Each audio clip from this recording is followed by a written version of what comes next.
Good morning, students. In the last video, we discussed the physical and the chemical properties of the nitrogen. Clear? Now, the next topic is anomalous behavior of the dinitrogen. What is the meaning of anomalous? Means different type. अलग तरह का behave कैसे है dinitrogen का उसके बाकी members से. So first one is the it is very small in size. पहला डिफरेंस तो इसका यही है कि इसका जो साइज है वो बहुत ज्यादा स्मॉल है. एंड बैकेंट डी ऑर्बिटल्स, बाकी जो इसके मेंबर्स हैं जैसे जैसे हम टॉप टू बॉटम आते हैं इसके जो मेंबर्स हैं उनमें डी ऑर्बिटल प्रेजेंट है, लेकिन इसमें जो है वो डी ऑर्बिटल की क्या है, एब्सेंस है. Clear. Third one is the high electronegativity among the others. Means ये बाकी जो इसके मेंबर्स हैं अमंग द अदर मेंबर्स ये जो है वो ज्यादा इलेक्ट्रोनेगेटिव है. इसकी जो इलेक्ट्रोनेगेटिविटी है वो 3.0 के इक्वल होती है. Now nitrogen is a gas while other members are solid and hydrogen bonding present in the hydride of nitrogen but not in the others. Not in other means PH3, ASH3, SBH3 and BiH3. ये जो बाकी members हैं इनमें hydrogen bonding जो है वो present नहीं होती है, लेकिन जो अमोनिया है उसमें हाइड्रोजन बॉन्डिंग की प्रेजेंस होती है. अब अमोनिया में हाइड्रोजन बॉन्डिंग क्यों है? क्योंकि हाइड्रोजन बॉन्डिंग के लिए कंडीशन क्या है कि हाइड्रोजन होना चाहिए, साथ में कोई इलेक्ट्रोनेगेटिव एलिमेंट भी उसके होना चाहिए. तो इसमें हमारे पास बाकी मेंबर्स में हाइड्रोजन तो है लेकिन वहां पे इलेक्ट्रोनेगेटिव एलिमेंट नहीं है ज्यादा. क्लियर. लेकिन जो नाइट्रोजन है वो इलेक्ट्रोनेगेटिव भी है, उसमें हाइड्रोजन भी है, तो इस केस में हमारे पास क्या होगा, ये हाईली इलेक्ट्रोनेगेटिव होगा. Next one is the nitrogen is chemically inert under the normal conditions because of the high bond dissociation enthalpy and it is required to cleave this bond. Means इसमें हमारे पास ये ट्रिपल बॉन्ड होता है. इसकी जो bond dissociation energy है वो क्या होती है, this is very very high. तो अंडर नॉर्मल कंडीशंस के ऊपर इसको हम क्या बोलेंगे कि केमिकली क्या है, इनर्ट है. इनर्ट का मीनिंग होता है नॉट रिएक्टिव. मीन्स ये नॉर्मल कंडीशंस के ऊपर ज्यादा रिएक्टिव नहीं है.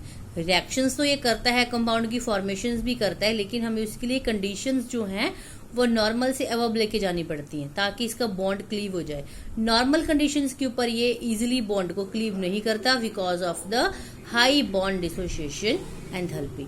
Now next last anomalous behaviour is that is nitrogen क्या है हमारे पास, वो नॉन मेटल है, लेकिन बाकी जो इसके मेंबर्स हैं हमारे पास फॉस्फोरस है, आर्सेनिक है, एंटीमनी है, बिस्मथ है, उसमें जो हमारे पास उसकी जो क्वालिटीज हैं, उसकी जो प्रॉपर्टीज हैं वो मेटल्स और सेमी मेटल्स की तरह बिहेव करती है. तो ये जो है वो टिपिकल नॉन मेटल है जो नाइट्रोजन है. Clear.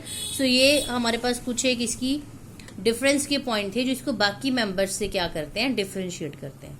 Clear. Now next topic जो है वो इसके कंपाउंड्स की फॉर्मेशंस है, जैसे कि डाइनाइट्रोजन है या फिर हमारे पास अमोनिया है. बाकी जो हमारे पास जैसे सल्फर वगैरह के कंपाउंड है या हैलाइड्स के कंपाउंड्स है वो आपके सिलेबस से अभी कट हो गए हैं, लेकिन मे बी अमोनिया और डाइनाइट्रोजन अभी प्रेजेंट है. क्लियर.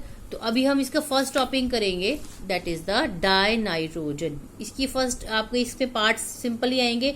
पहले इसकी आएगी प्रिपरेशन, फिर इसकी आएंगी फिजिकल प्रॉपर्टीज, फिर इसकी आएंगी केमिकल प्रॉपर्टीज, फिर इसका आएगा यूज. मीन्स आपको ये 4 पार्ट्स में डिवाइड होगा. Clear. So firstly we have to start with the dinitrogen. हम इसको डाइनाइट्रोजन बोल रहे हैं क्यों, क्योंकि इसमें क्या है, नाइट्रोजन के 2 एटम्स हैं, तो ये बन गया dinitrogen. So firstly we have हमारे पास है इसकी लेबोरेटरी प्रिपरेशन. क्लियर. यहाँ पे हम लेंगे ammonium chloride, sodium nitride. Clear. और यहाँ पे हमारे पास अमोनियम नाइट्राइड जो है वो बन जाएगा हीट करने के बाद इसको, और साथ में हमारे पास होगी फॉर्मेशन NaCl की. जब इसको हम फर्दर हीट करेंगे देन हमारे पास किसकी फॉर्मेशन, यहाँ से वाटर जो है वो रिलीज हो जाएगा और हमारे पास किसकी फॉर्मेशन हो जाएगी, नाइट्रोजन गैस की, दैट इज द डाइनाइट्रोजन की. क्लियर. तो इसकी एक ये प्रिपरेशन है. सिमिलरली हमारे पास with the help of sodium iodide, that is an azide. Clear. तो सोडियम अजाइड को जब हम हीट करते हैं तब भी हमारे पास जो है वो नाइट्रोजन की फॉर्मेशन होती है। सिमिलरली हमारे पास है अमोनियम डाइक्रोमेट। क्लियर। इसमें भी हमारे पास जो है वो डाई नाइट्रोजन की प्रिपरेशन होती है। इसमें से आप लोगों की जो बुक में इजी वाली आपको जो लगती है वो आपने उसमें से कोई भी 2 या 3 जो है वो रिएक्शंस कर लेनी है। क्लियर। मैंने आपको ये वो वाली रिएक्शंस करवाई है जो कई बार कंप्लीट होने को आ जाती है पेपर में। जैसे ये वाली रिएक्शन है, ये काफी बार कंप्लीट करने को पूछ लेते हैं। मीन्स आपको वो रिएक्टेंट देंगे और प्रोडक्ट आपको उसका खुद लिखना होगा। क्लियर। तो ये तो हमारे पास थी लैब प्रिपरेशंस। अब कमर्शियल स्केल पे जो है वो हमें ये कैसे मिलती है, हमें ये क्लियर है कि जो एयर है, एयर में जो इसकी एग्जिस्टेंस है डाई नाइट्रोजन की वो 78% है। मींस बहुत सारा पार्ट जो है वो डाई नाइट्रोजन का वो एयर में प्रेजेंट होता है। So on the commercial scale die nitrogen is obtained by the fractional distillation. This is a physical method that is a fractional distillation of the liquefied air. क्यों किया? क्योंकि air में क्या है हमारे पास बहुत सारा इसका जो पार्ट है वो प्रेजेंट है। Because the major constituent of liquefied air is dinitrogen and the dioxygen. Mainly ये 21% है और ये हमारे पास 78% जो है वो प्रेजेंट होती है। So when air can be liquefied under the high pressure and at low temperature, when it is distilled, dinitrogen with less boiling point distilled first, leaving behind the dioxygen in the distillation flask. क्या होगा? इसका boiling point जो है वो कम है तो ये जल्दी डिस्टिल्ड हो जाएगा, लेकिन जो आपका डिस्टिलेशन चैम्बर है, जो डिस्टिलेशन फ्लास्क है, उसमें क्या रह जाएगा? डाईऑक्सीजन। क्योंकि जब हम एयर का मिक्सचर लेंगे तो उसमें हमारे पास डाईऑक्सीजन जो है वो भी उसके साथ प्रेजेंट होगा। तो ये वाला जो मेथड है फ्रैक्शनल डिस्टिलेशन, ये कमर्शियल स्केल प्रिपरेशन है हमारे पास। बाद में इसको हम प्योरीफाई कर लेते हैं और हम जो है वो डाई नाइट्रोजन जो है वो प्योर फॉर्म में उसको ले लेते हैं। क्लियर। तो इसमें हम लार्ज स्केल के ऊपर जो है वो ये जो सिंपल हमने डिस्कस किए सारी इसकी लेबोरेटरी प्रिपरेशंस है, लेकिन ये वाली जो है ये हमारे पास क्या है? This is the commercial scale preparation. Clear. Now next one its properties. Firstly we have to discuss the physical properties. Clear. So physical property that is ये कलरलेस है, ऑर्डरलेस है, इसका कोई भी टेस्ट नहीं है। Then it has 2 isotopes 14 and 15, N14 and N15, and also it is slightly lighter than the air. Next is it is slightly soluble in water. Water में ये क्या है? Slightly soluble है, completely soluble नहीं है। It melts at 63.2 Kelvin and boils at 77 Kelvin. That is 77 Kelvin. इसका जो boiling point है वो कितना है? 77. And molecular dinitrogen is diamagnetic. What is? It is diamagnetic. Clear? So these are the physical properties. Now some chemical properties. First, it is neutral towards the litmus paper. What is the meaning of this line? Litmus paper आप लोगों को clear है। सो neutral का meaning क्या है कि not acidic character, not basic character. So it is neutral towards, means litmus paper के ऊपर जब इसको हम पास करते हैं तो उसका कोई भी कलर चेंज नहीं होता, ना ब्लू ना रेड। क्लियर। तो it is neutral towards the litmus paper. So now next one is action with metals. Means ये मेटल के साथ जो है वो रिएक्ट कर सकता है। हमारे पास काफी सारी मेटल्स हैं, जैसे कैल्शियम है, मैग्नीशियम है, एल्यूमिनियम है। इसमें से मैंने 2 रिएक्शंस आपको डिस्कस की है यहाँ पे। When it is react with calcium जो है ये कंपाउंड की फॉर्मेशन करता है यहाँ पे। क्लियर।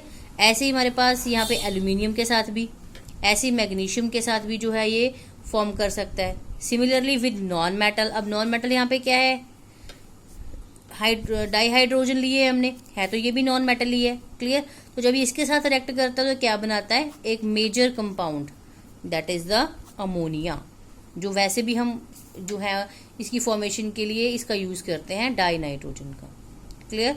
सिमिलरली हमारे पास और भी इसकी काफी केमिकल रिएक्शंस हैं, जैसे कि एक्शन विद द कंपाउंड्स। जैसे हमारे पास यहाँ पे है कैल्शियम कार्बाइड। कैल्शियम कार्बाइड लिया हमने। क्लियर। और हमने यहाँ पे रिएक्शन की इसकी डाई नाइट्रोजन के साथ, और यहाँ पे हमारे पास बनेगा ये calcium cyanamide, this one. Clear. This is calcium cyanamide and it gives also carbon. Clear. So these are the some reactions, that is the chemical reactions of the dinitrogen. Means dinitrogen जो है वो किस किस की formation कर सकता है? वो मेटल के साथ रिएक्ट कर सकता है, वो नॉन मेटल के साथ रिएक्ट कर सकता है, वो कंपाउंड्स के साथ रिएक्ट कर सकता है, एंड डिफरेंट कंपाउंड्स की फॉर्मेशन जो है वो कर सकता है. So last one it's uses. So कहाँ कहाँ पे इसका हम यूज़ करते हैं, जैसे हमने जो इसका बनाया, इसका हम अमोनिया, इसके साथ हम अमोनिया बना सकते हैं. अमोनिया बन गया, आगे हम नाइट्रिक एसिड बना सकते हैं. Clear. And also it is used in the gas filled thermometers in order to measure the high temperature. Gas filled thermometers भी इसका हम यूज़ करते हैं. Also in electric bulbs in order to reduce the volatilization of tungsten filament. जो हमारे पास electric bulb होते हैं, आपको पता है उसमें टंगस्टन लिया होता है हमने. क्लियर. तो वहां पे भी उसकी क्या रिड्यूस करते हैं, उसकी वोलेटाइलाइजेशन को रिड्यूस करने के लिए हम डाई नाइट्रोजन का जो है वो यूज करते हैं. Clear. And also to avoid the rancidity. ये तो आपको क्लियर ही, हमने 10th क्लास में भी ये किया था कि जैसे हमारा फूड जो रेंसिड हो जाता है, वो खराब हो जाता है, उसकी ऑक्सीडेशन हो जाती है. जो हमारे पास चिप्स वगैरह होते हैं, जो ऑयल्स कंटेनिंग, फैट कंटेनिंग जो चीज़ें हैं जो पैकेट्स में बंद होती हैं, तो उसमें हम गैस फिल करते हैं. वो कौन सी गैस फिल करते हैं, डाई नाइट्रोजन, ताकि उसकी क्या ना हो सके, ऑक्सीडेशन ना हो सके, उसकी रेंसिडिटी ना हो इससे, तो जो फूड है वो खराब ना हो. तो मीन्स एज फूड प्रिजर्वेटिव भी हम इसका जो है वो यूज करते हैं. So these are the some properties, uses and the preparations of the dinitrogen. Clear. And the next topic is about the ammonia. Thank you.